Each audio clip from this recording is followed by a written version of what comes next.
Welcome back to the Math Professors. If you enjoy content that can be found in any college math class, please consider liking, subscribing, and sharing. I'm Professor Van Hamlin. I'm going to cover network analysis.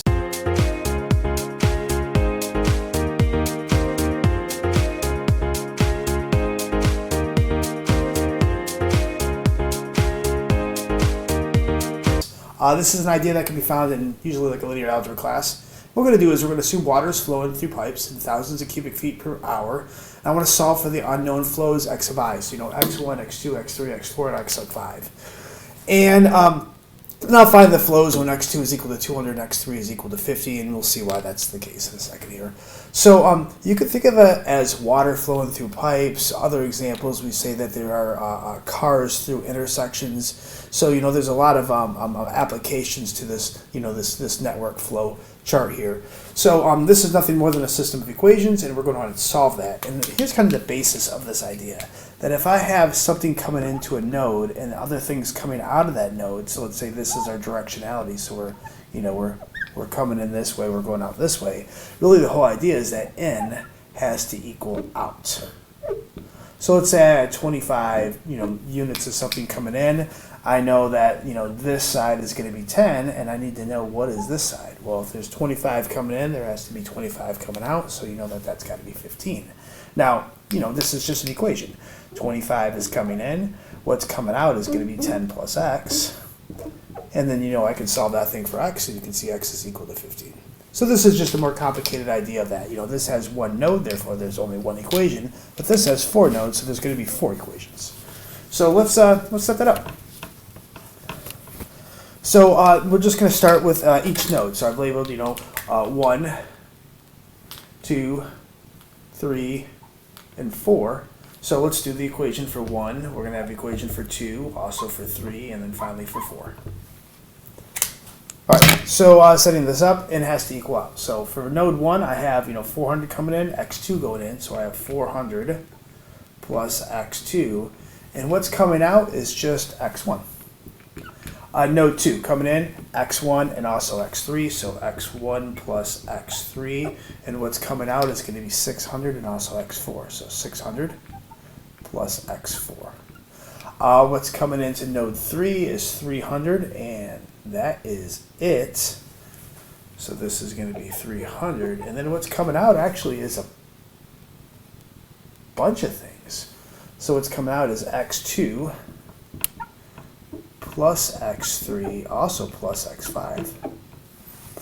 And then node 4, what's coming in is going to be x5 and x4, so x4 plus x5. And then what's coming out is going to be 100. All right, so now that we have our equations, we have to set these things up to, I want this to be x1 column, x2, x3, x4, x5, and then finally our equals column. So I'm going to send the x1 to the left and then the 4 onto the right. So I'm going to have minus x1 plus x2. And then way over here I'm going to have a minus 400. Now for this one I want x1. X3 is next, so 0x2 plus x3 minus x4 is going to be equal to 600. Let's stay on that side.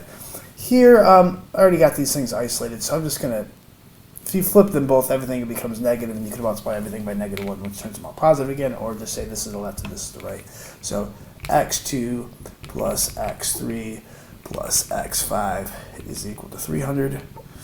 And then finally, this is already set up nicely. So I'm going to have x4 plus x5 is equal to 100.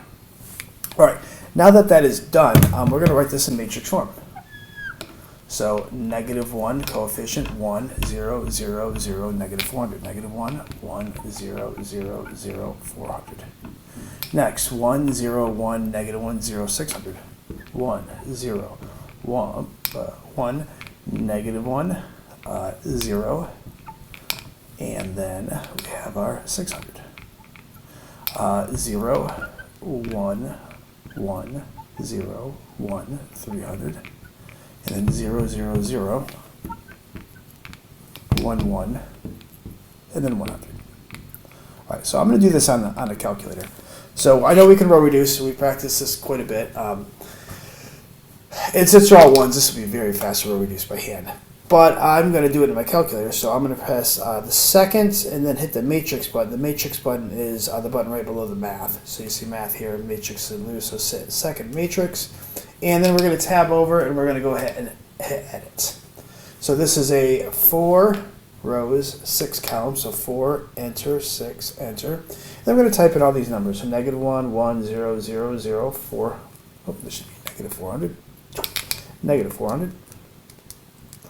And then type in, this row, next row, next row. Now, what I'm going to do is I'm just going to double check it. -1, 1, 0, 0, 1, 0, 1, 0, 1, 0, 1, 1, 0, 0, -1, 0, 1, 0, 0, 1, 1, and then -400, 600, 300, 100. All right, I entered them this way, so I'm just checking them vertically.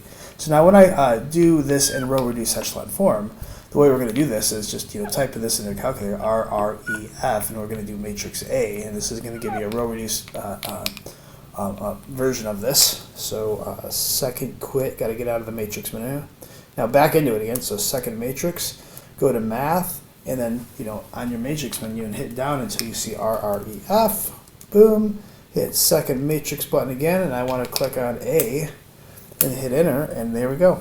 This gives us 1, 0, 1, 0, 1, 700. 0, 1, 1, 0, 1, 300. Explain what all this means in a second here.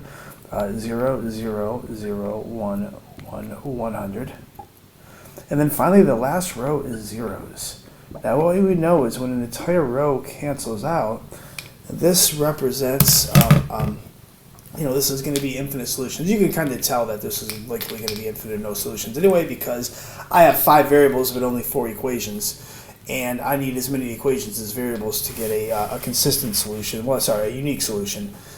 This will still be consistent because we can still find at least a solution. So now let's write what this row says. So this top row says, x1 plus x3 plus x5 is equal to 700. The next row says x2 plus x3 plus x5 is equal to 300. Next one says x4 plus x5 is equal to 100. All right. Notice that all 3 equations have x5 as a common variable in them, and the top 2 equations have x3. So what I'm going to do is I'm going to put x3 and also x5 on the right-hand side of these equations and let those things be our independent variables, and then x1, x2, and x4 will be our dependent variables.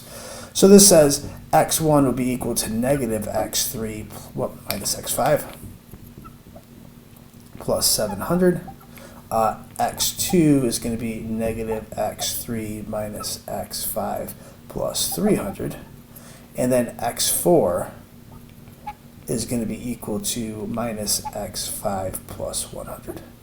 And what we're going to do is going to parameterize these. I have 2 independent variables, so I'm going to let x3 be s and then x4 equal t.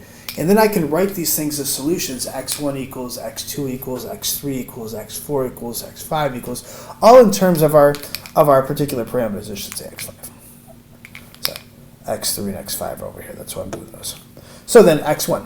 X1 is going to equal this, but X3 is S and X5 is T. So this is minus S minus T plus 700. Now our X2. This is going to be, again, this is S, this is T, so minus S minus T plus 300. X3 is S. X4 is minus, well, it's X5, which is T plus 100. And then finally, X5 is just equal to T. So I've turned all these things into, functions of S and T. Now, it asks us, what would the other variables be if x2 and x3 is equal to 50? So we can just solve these things, for instance, here. So let's see. X2 is 200. X3, which is going to be, s. So that we say x3 is equal to 50. Let me, before I solve this, what I'm trying to show you is, since this is infinite solutions, we could find some things that work kind of immediately. And like an easy solution is, what happens if t is equal to 0? I'm not answering this quite yet. What happens if t is equal to 0? What will we get? And also, let's say s is equal to 0. Let's just say both s and t are equal to 0, because these would be very simple things to be able to figure out. So if this is equal to 0, then x1 would be 700, x2 would be equal to 300, this would be, x3 would be equal to 0, x4 would be 100, and then x5 would be equal to 0. And we could, pop those things in. So this would be 700, x2 is going to be equal to 300, x3 would be equal to 0, x4 would be equal to 100, and then x5 would also be equal to 0. And then you could really like double check exactly does this work? Well, this coming in equals this coming out. 400 plus 300 is 700. Coming in has to equal coming out. You can see all that as well. Now, it's not asking for that in this particular problem. What it wants us to do is what about for particular numbers that it cares about? Well, if x3 is equal to 50, that means s is equal to 50. So I can put in all 50. So then x2 will get there in a second. So x1 is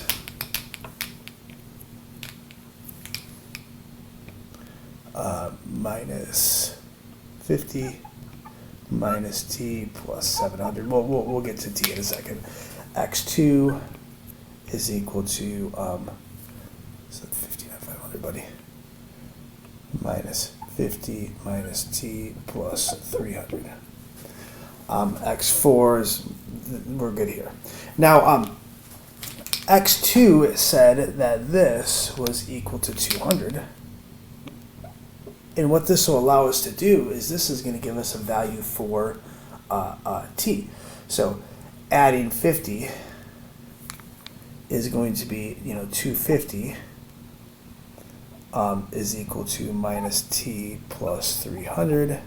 So then if I subtract 300, I get negative 50. So minus t would be equal to minus 50, or t is equal to 50. And you can see that t is equal to 50 here.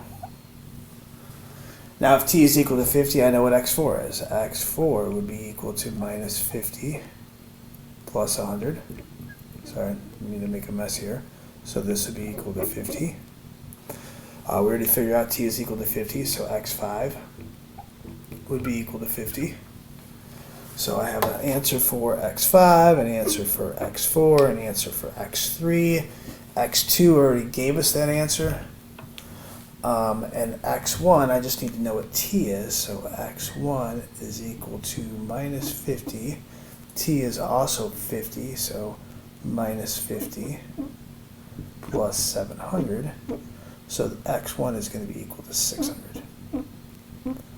And for the same reasons, when we start plugging these things in, I can say x1 is equal to 600, right? I can say that x2, well, it told us x2 is equal to 200. x3, that was equal to 50. x4 was equal to 50. x5, last, was equal to 50 as well. And then we can really, like I said, we can double check. Notice coming in, 600. Coming out, 600. Coming in, 300. Coming out, 50, 50, and 200, so 300. Same thing here. Coming in is 650. Going out is 650. Coming in is 50. Coming in here is 50. Going out is 100. So we can see that the flow is actually working, and that is stable. So if you have any, if you like the content, or if you have any questions, you can leave stuff down in the comments. But please subscribe. Thank you.